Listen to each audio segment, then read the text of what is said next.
정부가 위드 코로나를 시행한 지 한 달 반 만에 사실상 멈춤을 선언했습니다. 확진자가 폭증하면서 의료 체계가 붕괴될 위기에 놓이자 방역의 고삐를 더 조이기로 한 건데요. 사적 모임 인원이 더 축소되고 다중이용시설의 영업시간 제한도 부활할 것으로 전망됩니다. 자영업자들이 또 걱정입니다. 최경식 기자입니다. 정부가 사실상 위드 코로나를 잠시 멈추겠다고 선언했습니다. 하루 확진자가 8,000명대에 육박하고 연일 위중증 환자와 사망자가 최다치를 기록하면서 의료 체계가 한계에 직면했기 때문입니다. 사적 모임 규모 축소와 영업시간 제한까지도 포함하는 대책을 검토 중이며 이런 시일 내에 확정 발표하겠습니다.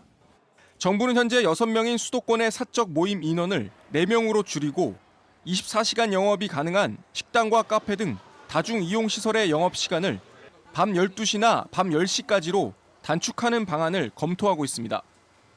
구체적인 방역 강화 지침은 모레 발표돼 연말까지 2주간 시행될 전망입니다.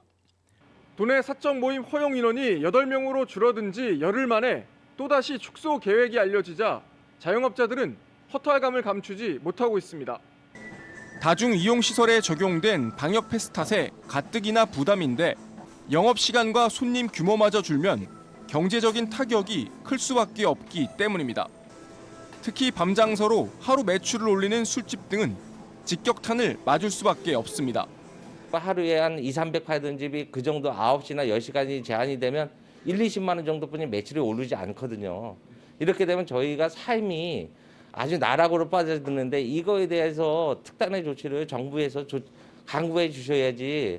다만 정부는 또다시 고통을 감내할 수밖에 없는 소상공인과 자영업자들을 위해 적절한 손실 보상 방안도 함께 마련하겠다고 밝혔습니다. 또 연말까지 병상 확보와 백신 접종률 제고에 방역 우선순위를 두겠다며 재택치료의 완성도도 높여갈 계획이라고 강조했습니다. 지원 뉴스 최경식입니다.